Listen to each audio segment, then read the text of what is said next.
Hello and welcome to the OFA Education Program. I'm going to be walking you through the steps required to effectively add order flow analysis into your trading process. And that should effectively give you the tools you need to find success as a trader. This course is like a series of building blocks. Each class provides the context and foundation for the next one. So please grab a pen and paper, take notes, and make sure you've processed each lesson before jumping forward to the next one. As we get started, I want to give you an idea of what to expect from our education program. Some people find online learning to be a wonderful experience, while others struggle with the on-demand style pace. They find it harder to master something when they're not in a physical classroom environment. Well, to me, the learning process only involves a few simple steps, but to be effective, it has to begin with a student discovering something profound. You have to experience something intelligent, something insightful, something extremely clever that gets you excited about learning. If you're not interested, chances are you're not going to make it past the first class.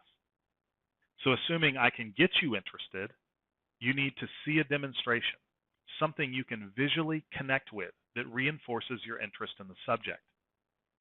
Once you've seen it, it needs to be explained. And once it's been explained, you need to see it demonstrated again, slowly. That's the foundation I follow in this course. Show it, explain it, show it again slowly. There's nothing here that cannot be learned, but it's critical you don't mistake learning for mastery. Mastering something means you're willing to challenge yourself relentlessly. Having some illusion that trading is an easy way to make money part-time is just that, an illusion. So if you're here looking for a way to make some easy cash, please stop now. OFA is not for you, and more importantly, trading is not for you either. You can Google 1,000 trading courses aimed at convincing you to part with your money in return for overnight riches. This is not one of them. I teach serious concepts and trading strategies for people genuinely interested in a career in capital markets. You cannot buy a career, just like buying a new golf club is not going to make you a professional golfer.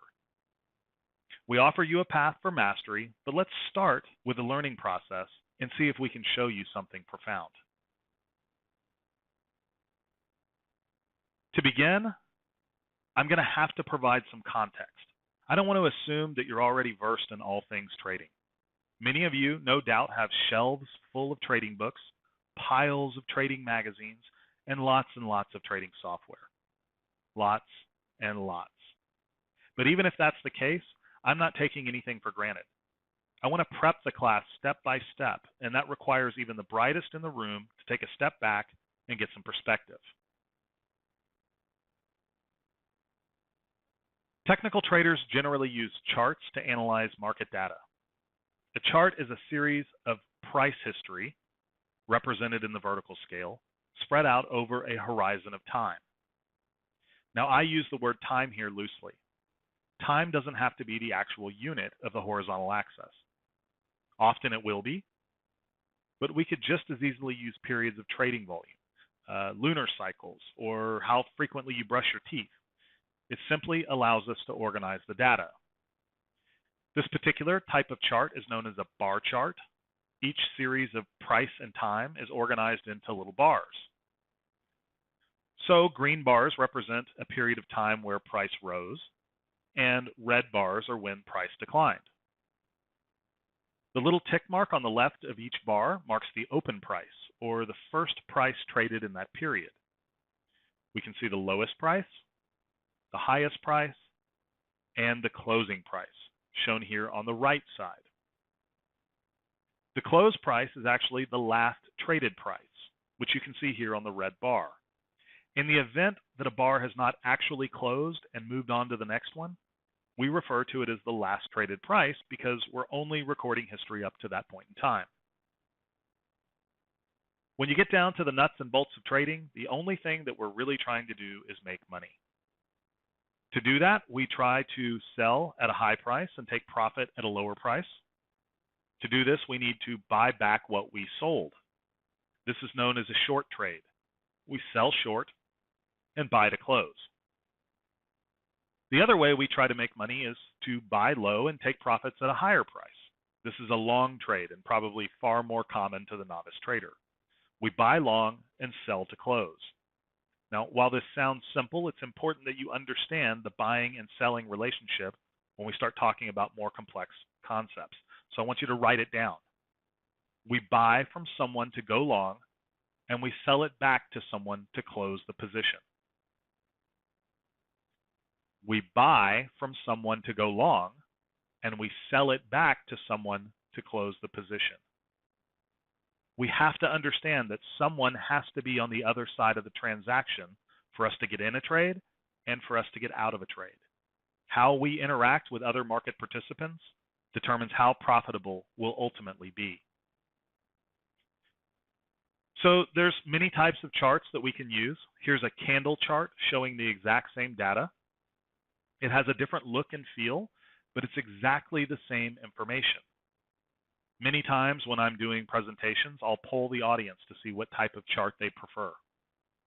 Over dozens of presentations and thousands of traders, this is usually what we see. Typically, the response is over 70% for candles, with less than 10% still using bar charts. There's a handful of other popular charts that make up the balance. Line break, Rinko, PNF, obviously OFA charts fall into this category. But for now, we'll stick to the most popular charts, candles. When I ask traders why they prefer candles to bars, the first response is always the same. They say these charts do a good job of reflecting sentiment. Well, they do look a little different than bars, but there's still only 4 points of data reflected in each period: the open, high, low, and close. The body of the candle is colored according to the direction of price movement between the open and close prices. So periods with price advances are green, and those with declines in price are red. The skinny wicks at the ends show us how far from the high and low the market moved from the open and close. So it looks like we have buying sentiment here, which was then wiped out by selling sentiment. So if that's the big advantage, it's not making much sense yet. You see, candle chart aficionados will tell you that there's not much sentiment to be gained by looking at a single candle. Instead, they're generally looking for patterns where the combination of several candles together tells a better story over time, like this, and this, and this. Here we see two candles moving lower, which are then penetrated back through by a candle with buying sentiment. While I don't know the funny name for this particular pattern, they're all about measurements of wicks and bodies and determining how far past one data point another was able to travel. What I can tell you is that the majority of candle patterns use 3 candles to form a signal. And while almost all of them have dismal historical results, candle patterns have been popular since the early 1990s, and the results don't appear to be discouraging aspiring traders. More than 70% still use them, so go figure. Now, we're not going to focus on candle patterns in this lesson, but I want you to write this down. Candle pattern results can be drastically improved. Drastically. I'm going to show you how in the next lesson. So we have a little more context ahead. I know there's nothing profound just yet, but stick with me. We're getting close. The next way technical traders get information from these charts is through technical analysis, what's known as indicators and studies. Here we're looking at a moving average crossover. The blue line is an average of the close prices from the 7 candles behind the most current. So add up all those close prices and then divide them by 7. That's your blue line. The orange line shows the average of the last 14 close prices. Now, given that there are thousands and thousands of trades that occurred in the last 14 candles, I'm not really sure what the logic is behind picking just 14 of them, but that's what a moving average does. So now for the exciting part. For some reason, we're told that when the shorter average crosses under the longer average, that's when we're supposed to sell. And when it goes the other way, that's when we're supposed to buy. Pretty profound, huh? I'm just kidding. This is just some context for what we're here to learn. And context? Well, all that means is looking at what happened. So what did happen? Price moved higher,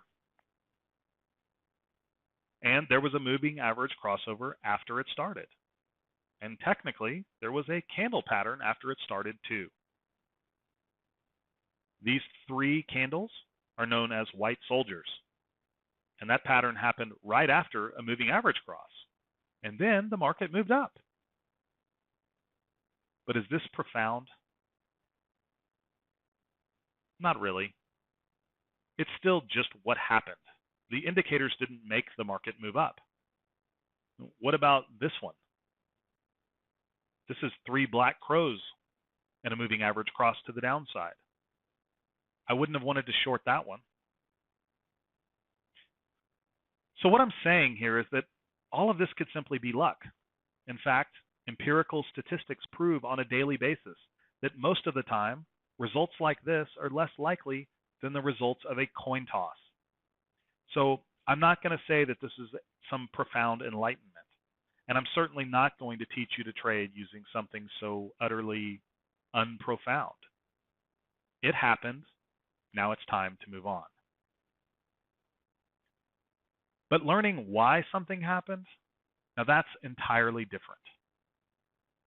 What if I can teach the why and the how, not just the what? I'm going to demonstrate for you why all of this is actually because of something that happened all the way back over here, and why it has nothing to do with this. And I'll explain with a real-time example how this could have been traded from way back here for a profit of $3.26 for every $1 risked. And it's not the profit that's profound. It's that for the first time, you're about to understand why the market moves up and down, and what makes these indicators and candle patterns work and fail. I'm going to demonstrate why, I'm going to explain how, and I'm going to show you slowly until you can understand every part of it, so that if you want to challenge yourself, you can imitate it. You can continue to be mentored, and you can test yourself, review your progress, and work towards mastery. If you're like most struggling traders, tired of buying magic indicators, struggling to find confidence, slowly bleeding your account dry, you should find this to be profound.